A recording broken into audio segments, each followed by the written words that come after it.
Hello. হ্যাঁ, আমি নান্টু ঘটক বলছি। হ্যাঁ, বলুন।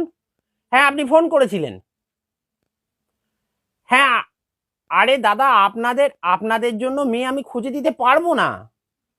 না, না, আমি যতই বলি না কেন যে আমি বিশ্ববিখ্যাত ১ নম্বর লোক ঘটক হিসাবে, কিন্তু আপনাদের জন্য মেয়ে খুঁজে দিতে পারবো না।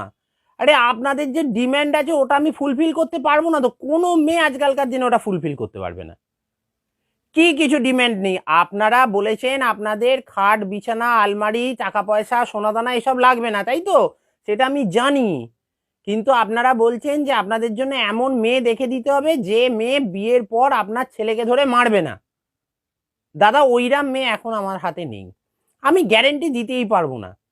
না, না, আপনার ছেলে একটু ভীতু, একটু লাজুক টাইপের, আমি বুঝতে পেরেছি। ওইসব ছেলের বিয়ে দেওয়ার কোনো দরকারই নেই এখনকার দিনের মেয়েরা।